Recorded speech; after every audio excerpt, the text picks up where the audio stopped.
Hello and welcome to episode 191 of Tall Guy Talks Travel with Rick Doherty. Of course, I am your host, Rick Doherty. On today's show, Sarah Says will be joining me again to finish the conversation we started on September 12th in honor of the 35th anniversary of The Little Mermaid. The movie was released in the United States on November 17th of 1989. It kicked off the Disney Renaissance and played a huge part in making the Walt Disney Company the behemoth that it is today. Without The Little Mermaid, it is very likely that Disney wouldn't own Star Wars, Pixar, or Fox.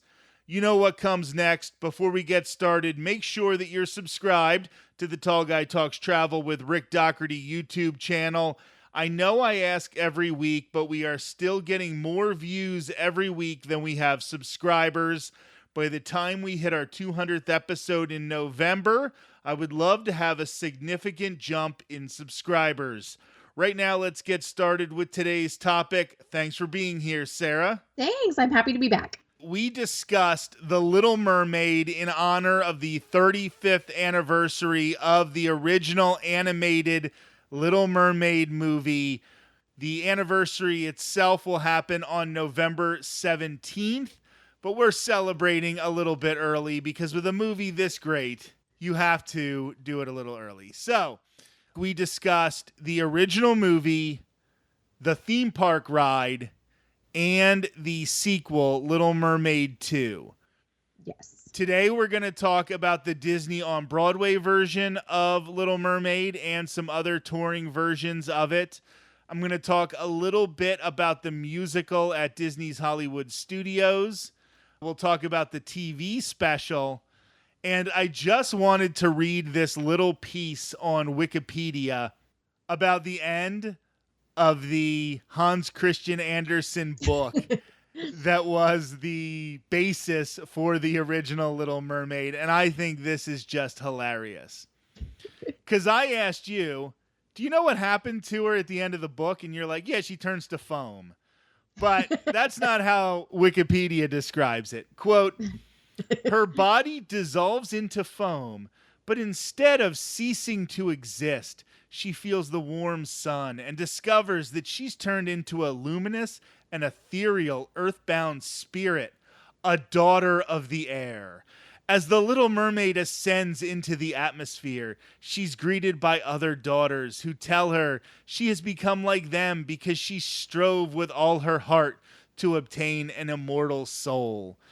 I think the Disney version's better where she gets some good-looking dude. Right.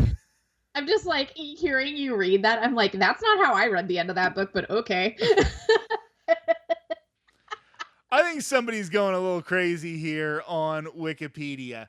So, as we mentioned in the last episode, it cost $40 million for them to do the original Little Mermaid movie. It made $235 million just at the box office. That's not including VHS sales. That's not including the bump in the theme parks.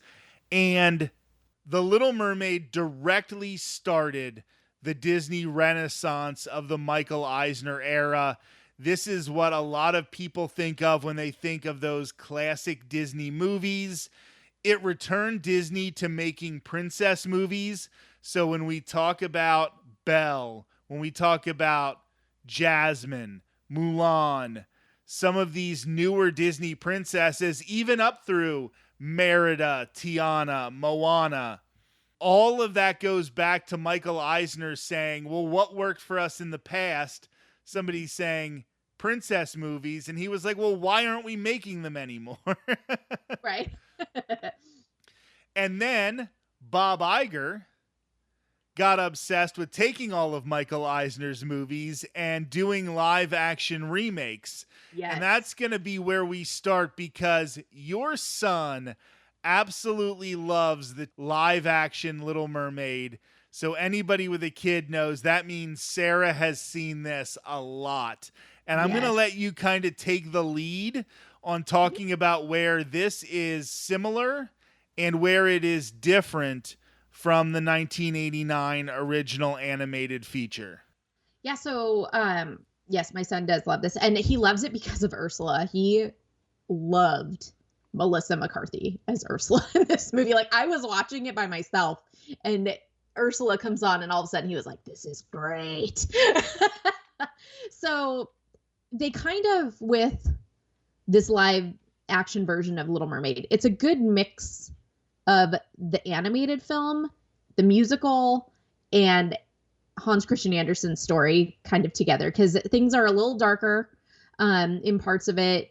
Some of the story, it's a little more true to the original story, not as mushy and gushy in some places, but ultimately still carries the heart and everything of the original. And Jodie Benson makes a cameo, which is awesome. But of course, there was also, the controversy of Halle Bailey playing Ariel, which I thought she was absolutely fantastic. And then we have like Daveed Diggs, who's playing Sebastian, which was amazing. Melissa McCarthy was in it. It had a really, really good cast. Awkwafina's Scuttle, that was another one, which Scuttle was no longer a seagull. It was, I cannot remember off the top of my head what kind of bird Scuttle was, but they even had a rap because in Iger's bringing in of things, he brought Lin-Manuel Miranda in to do the music. So we had a nice little mix of this song called Scuttlebutt. It's a rap that Awkwafina does as Scuttle, and it's catchy, especially when you're a 7-year-old boy. Yeah, so Bob Iger acquired Lucasfilm, he acquired Marvel, he acquired Fox, and apparently at some point he also acquired Lin-Manuel Miranda because Disney can no longer do anything without him. Exactly. They really can't. It also, I found this movie really interesting because, like The Lion King, if you saw The Lion King, they used CGI animals instead of having like the super cartoony looking animals, like a cartoon. So Flounder was a lot more real Flounderish, and it's not as cute and cuddly as animated Flounder. And then Sebastian was a little crab with little eyeballs. So it's like kind of creepy looking. But yeah, ultimately I thought it was a really good movie. I thought it was well done. Some of the songs that they added in were really good. But like I said, it's don't expect to go in like, because I'm pretty sure The Lion King, The Jungle Book, all those ones that remade with like the real actors and then animals and things like that, I think Lion King was literally shot for shot of the animated movie. And The Little Mermaid is not. It's very different. And it has a lot of, if you're not into musical theater and you're just expecting that, it's definitely not going to be up your alley. Well, just to sort of build on that point, the original animated movie is just under an hour and a half. Yeah. And the runtime for the live action remake is 135 minutes. That's 2 hours and 15 minutes. Yes. It's almost an hour longer, 45 minutes anyway, longer than the original version. So they are definitely adding a lot to this movie. Now, you have a young son, right? Mm-hmm. Yes. Apparently it was able to keep his interest for the whole 2 hours 15, or did he kind of come in and out? In and out. He didn't like, so a lot of the like chatting between when people are just talking and the animals aren't really involved or there isn't music going on, he would pop in and out for that. Like he was in the same room, he'd just go do something else and he'd come back. But that's any movie that's going to be over like an hour and a half. So in your mind, did it have to be that long? Or do you think they could have cut it down and made it a little shorter? I think a lot of these live action remakes have been kind of long. They're long, and it could have. I see where they were going with it because they wanted to make it more true to the true story of The Little Mermaid from Hans Christian Andersen. But it definitely was not necessary. They did add songs as well. Some of the songs really good. Some of the songs not so great. Probably didn't need it. And they did. Some people were upset too because they did cut out some of the original songs. And changed it for other things. So yeah, it definitely, there were some directorial choices and creative choices that were interesting, but they definitely could have made the movie shorter. Now, you mentioned the controversy about casting Halle Bailey as Ariel, and I think there was a lot of vitriol towards this movie from people who never actually saw it. But I'm Yes. going to bring up something, and, you know, for all the hate the Iger remakes get, with almost all of these live action remakes, it's the same story. The budget was $300 million to make. The box office, $569.6 million. It almost doubled its budget, and it was successful. I don't think kids, for the most part, care about all the politics that people want to drag into some of these movies.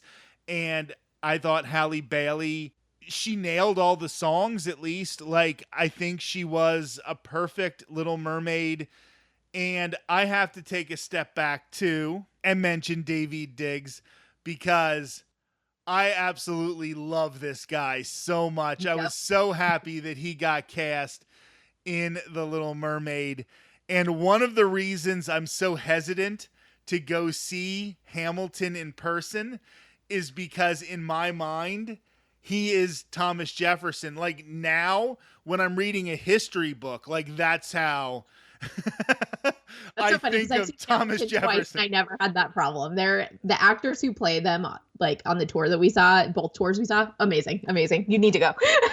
I am 100% sure that's the case. And I am pretty much joking, but I just loved his Jefferson from Hamilton so much. When they cast him here, I was so happy. As a matter of fact, when the pandemic was at its peak and everybody was doing those like Zooms that were for charity, they did one for Hamilton where all of the cast members got together and were talking about the show. And they were talking to the woman who played Angelica, and she originally didn't want to do it. And when she went home and talked to her husband was like, I don't think you know how important this show is going to be to everybody. This is going to be a seminal performance. You have to take this role.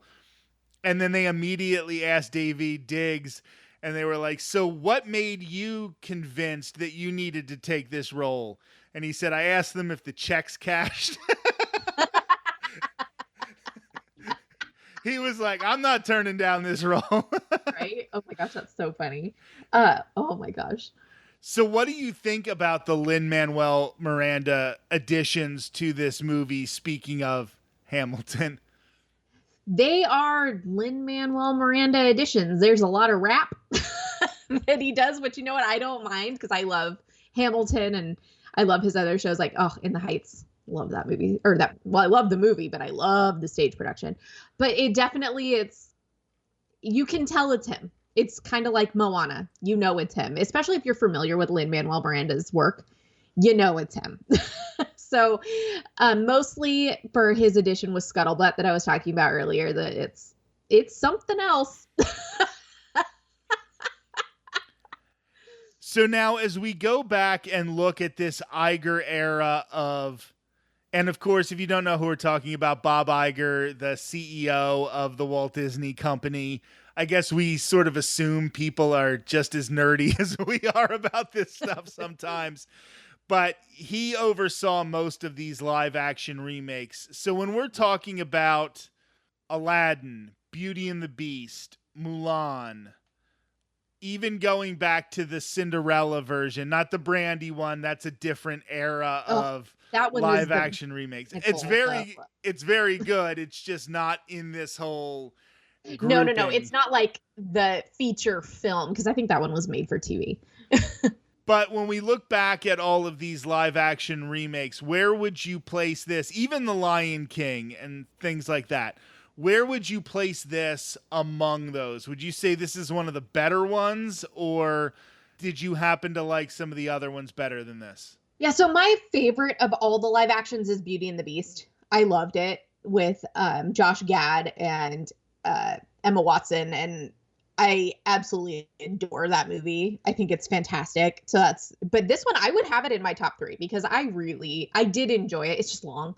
Um, but I think this one definitely, I mean, the sets and the costumes and the cast and everything, I would definitely put it up there. I was not a huge fan of like Jungle Book and Lion King and all the animal based ones. Like I said, Lion King to me was literally a shot for shot of the animated one, and it's all computer generated. So I can't even count that as a live action in my book.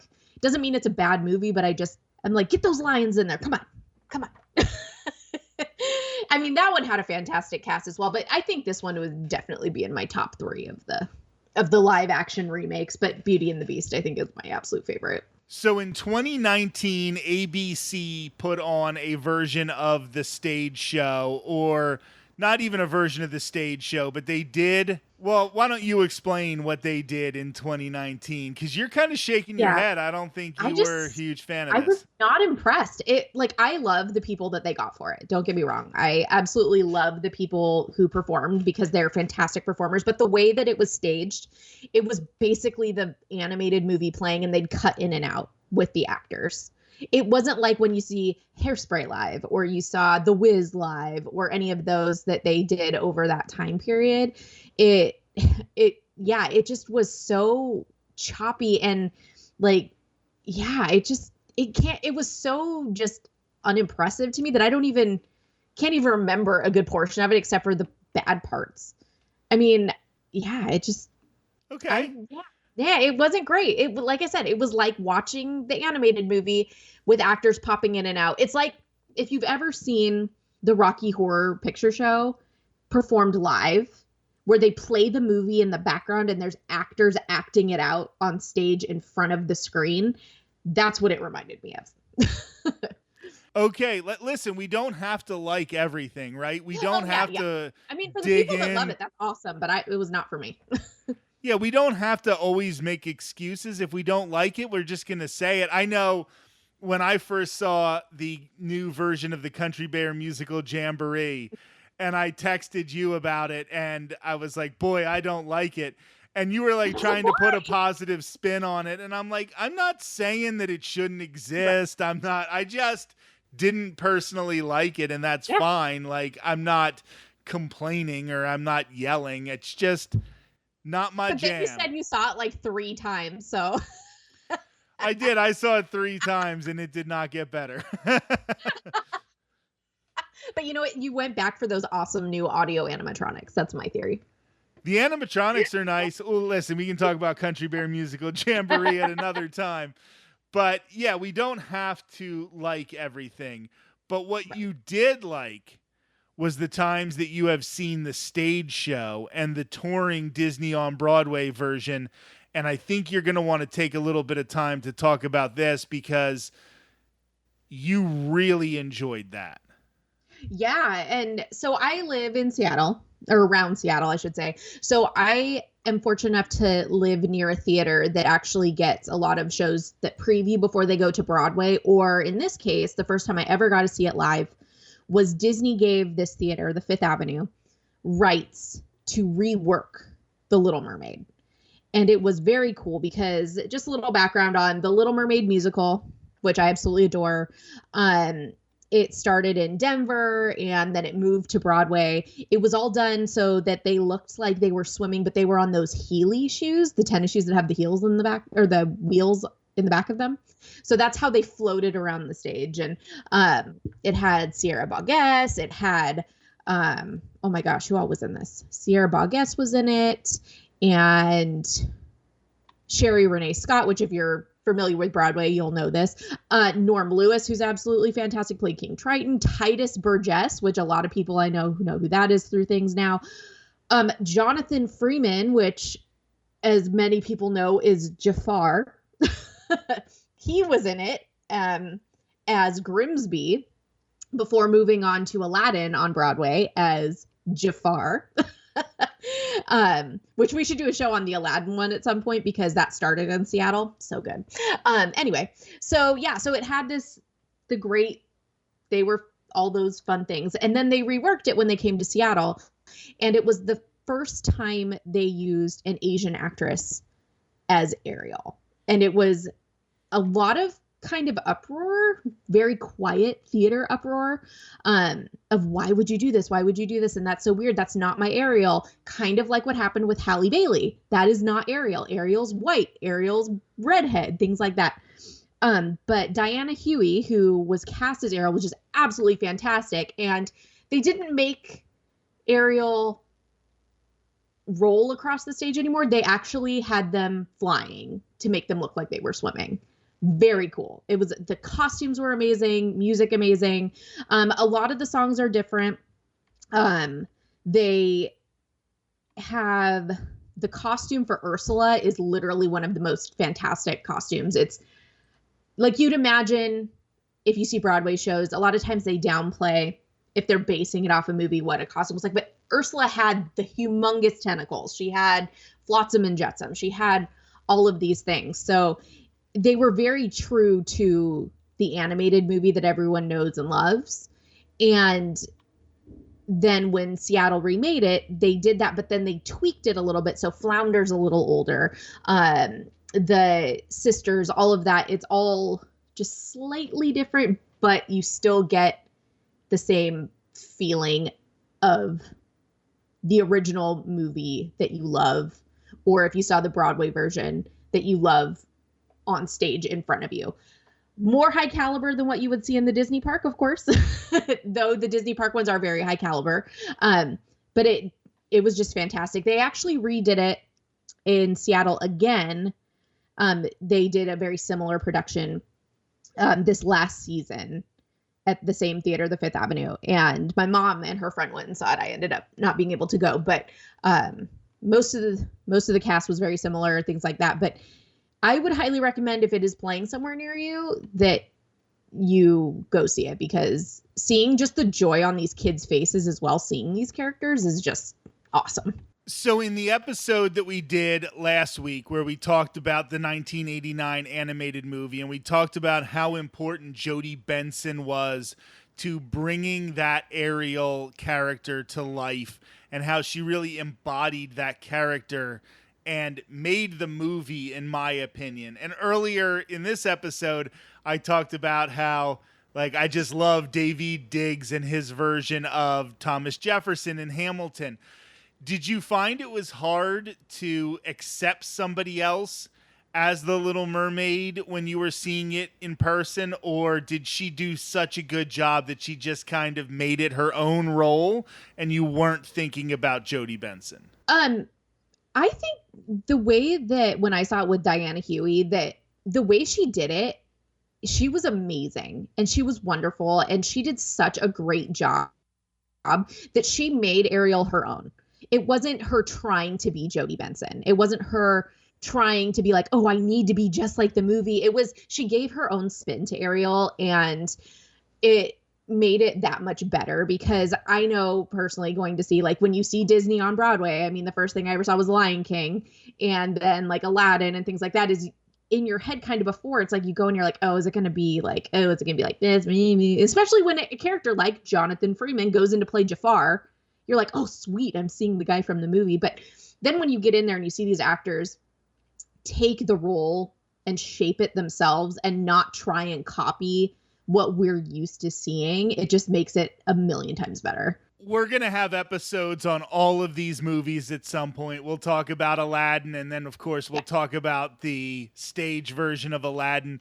But I think a prime example of what you're saying is the genie in Aladdin, who has totally made that his own.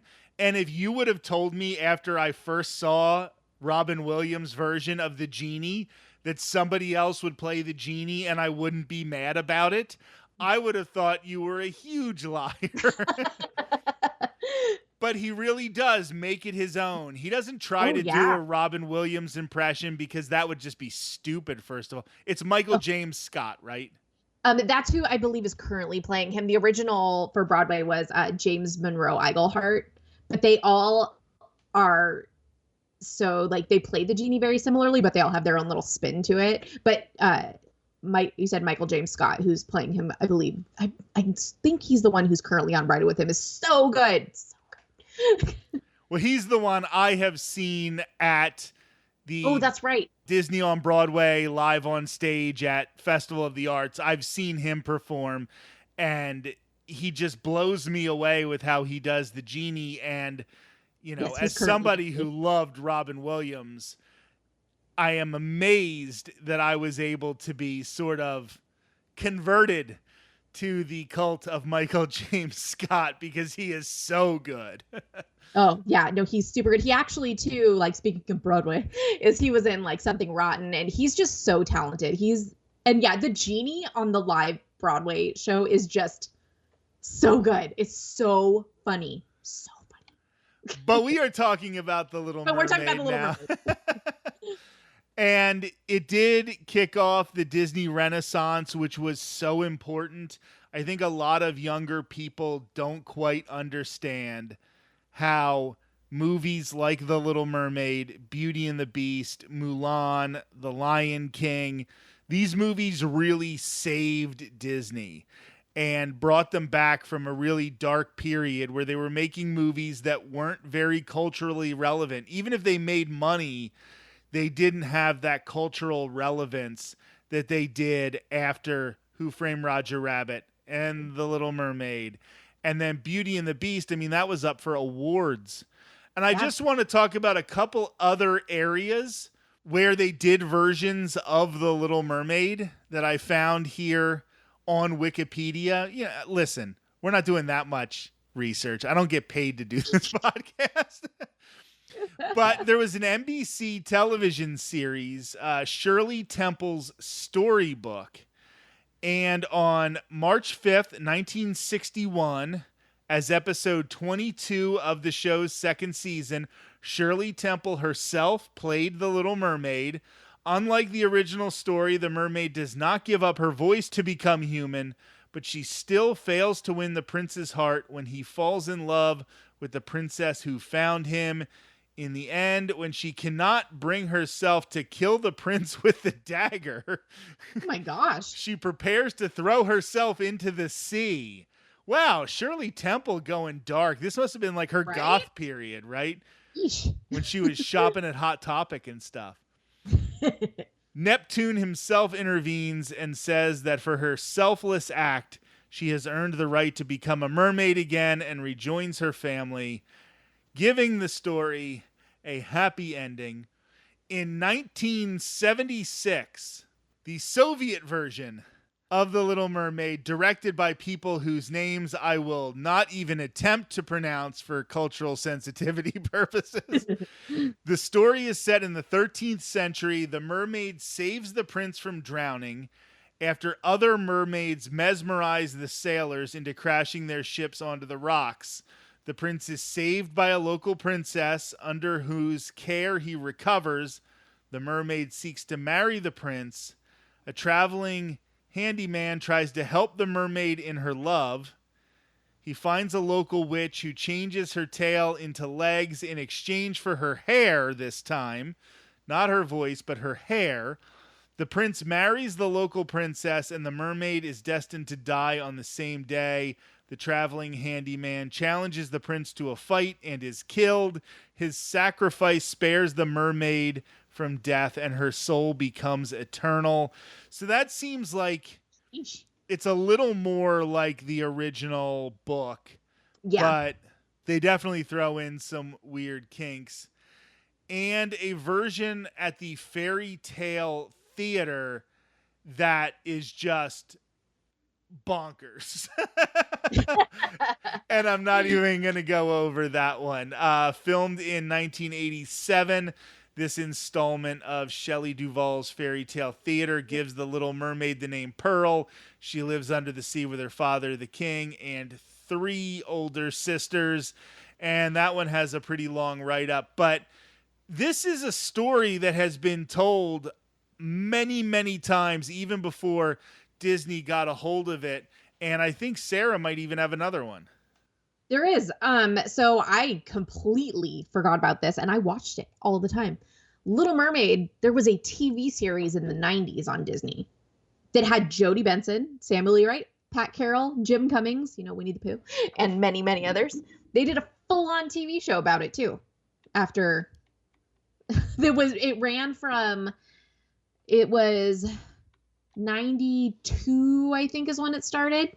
And it ran for 3 seasons. And there's a new show that is on Disney Junior that is the new Ariel that is based off of Halle Bailey. That's more of a little kid version. So awesome. She just keeps appearing. And there was a version of the stage show at Disney's Hollywood Studios. I believe it will be coming back at some point. The one at Disney's Hollywood Studios was good. Like, they always had really talented Ariels and Erics, and they could sing, but it was very of the early 90s. It was like a laser show, and it definitely needed an update. It still has not reopened since the pandemic closures, but we're hoping to hear something about it soon. Yeah. Sarah says, thank you so much for being back on the show. Love talking to you about all things Disney and other stuff too, like Broadway. Yes, well, thank you for welcoming me back with such open arms, and I'm super happy to be able to be back. I know that over the next few weeks and months, we will be hearing more controversial announcements of things that will be disappearing from the Disney parks to make way for the new additions. There will be plenty of debates about those topics, and some of them will be heated. We're also entering the stretch run of what is guaranteed to be a grueling election season in the United States. Heck, even the baseball playoffs are about to start, and the college football season is really starting to ramp up in intensity. There are a lot of stressors out there. It is okay to need a break from all of the seriousness. I hope that this podcast, even when we do talk about controversies in the Disney parks, still serves as a respite for all of our listeners. We are here to have fun. Yes, all of that other stuff is incredibly important. There are serious issues, and they need our attention. Just remember that you are not alone and that you deserve a break.